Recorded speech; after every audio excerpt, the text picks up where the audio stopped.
Saya bacakan Mazmur 32, saudaraku. Dari Daud, nyanyian pengajaran. Berbahagialah orang yang diampuni pelanggarannya, yang dosanya ditutupi.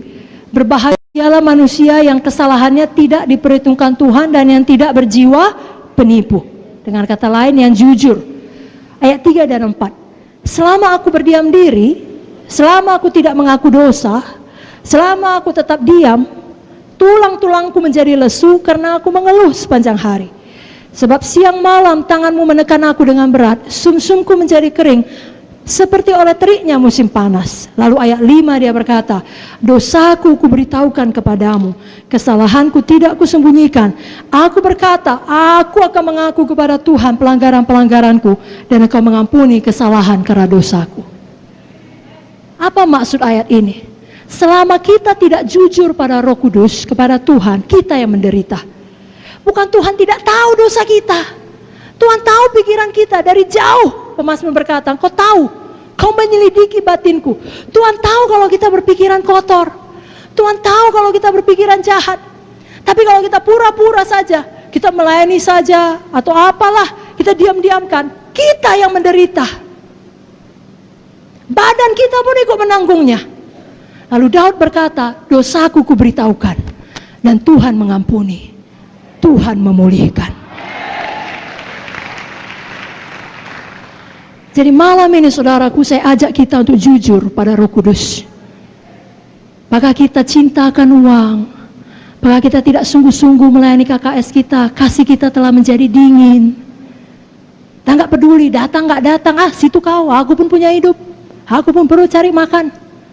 Sudah dihubungi, aku sakit, doakanlah aku. Iya, aku doakan, tapi nggak kita doakan. Tapi kita nggak jujur di hadapan Tuhan. Malam ini jujurlah.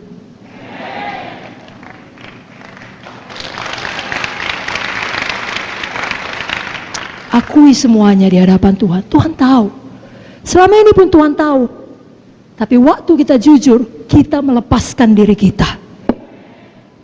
Lalu mulai dengan setia ikuti proses pemulihan saudara dari ikatan dosa itu. Karena sama seperti saudara tidak terikat dalam satu hari, kan?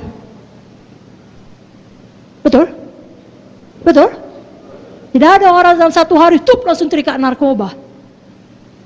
Tidak ada orang dalam satu hari terikat pornografi. Nah, kerap kali proses pemulihan pun ada, perlu waktu. Saudara setia di dalamnya. Apa kata Roh Kudus, saudara ikuti.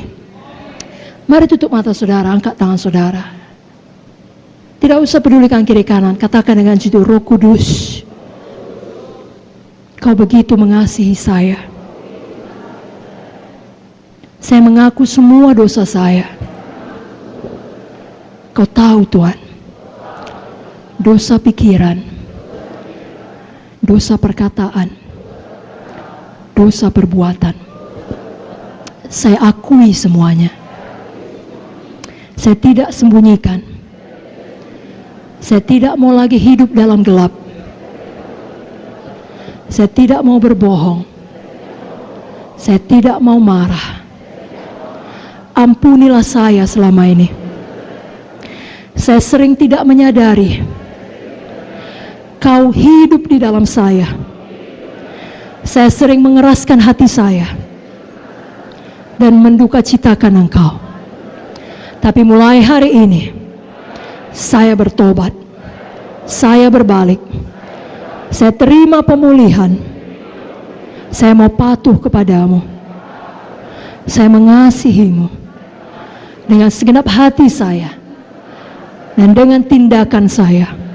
Mulai malam ini saya alami kebangunan rohani di dalam nama Yesus. Dan semua kita berkata, berikan tepuk tangan bagi Yesus. Baik, itu poin yang pertama, Roh Kudus seorang pribadi. Jangan kita duka citakan. Poin yang kedua, Roh Kudus itu adalah Tuhan sendiri. Roh Kudus adalah Tritunggal. Sama seperti Allah Bapa dan Allah Anak, Tuhan Yesus. Roh Kudus tidak lebih rendah kedudukannya dibandingkan Bapa ataupun Tuhan Yesus. Sama, 3 dalam 1, 1 dalam 3. Saya bacakan satu ayat saja. Kisah 5 ayat 3-4 mengenai Ananias yang mendustai Roh Kudus. Apa kata firman dalam Kisah 5 ayat 3-4? Tetapi Petrus berkata, Ananias, mengapa hatimu dikuasai iblis sehingga engkau mendustai Roh Kudus dan menahan sebagian dari hasil penjualan tanah itu? Selama tanah itu tidak dijual, bukankah itu tetap kepunyaanmu? Dan setelah dijual, bukankah hasilnya itu tetap dalam kuasamu? Mengapa engkau merencanakan perbuatan itu dalam hatimu? Engkau bukan mendustai manusia, tetapi mendustai Allah. Ananias mendustai Roh Kudus sama Ananias mendustai Allah. Jadi jangan ada persepsi yang salah dalam pemikiran kita bahwasanya Roh Kudus itu ya lebih rendah sedikit dari Bapa atau dari Tuhan Yesus. Tidak, mereka adalah satu. Dan mereka adalah satu. Roh Kudus sekarang ada di dunia ini, di dalam hati kita. Dan firman Allah menyatakan roh yang ada di dalam kita lebih besar dari semua roh yang ada di dalam dunia ini. Saudara tidak perlu takut, amin. Yang ketiga, Roh Kudus adalah penolong kita, Parakletos. Yohanes 14 ayat 16-17. Roh Kudus adalah penolong. Mari kita baca sama-sama, Bapak Ibu Saudara siap? Yohanes 14 ayat 16-17, 1, 2, 3 ya.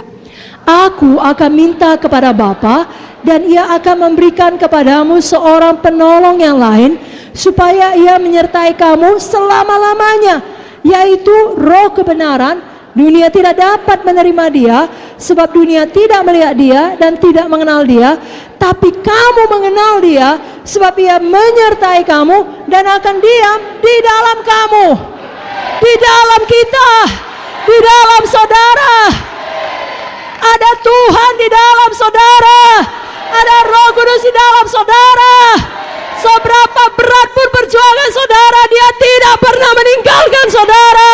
Dia ada di dalam saudara untuk menolong saudara. Untuk menolong saudara. Sebabnya kalau Dia bicara kita dengarkan. Karena maksudnya hanya untuk menolong saudara. Kalau ada orang mau menolong kita, kita terima saudaraku. Amin.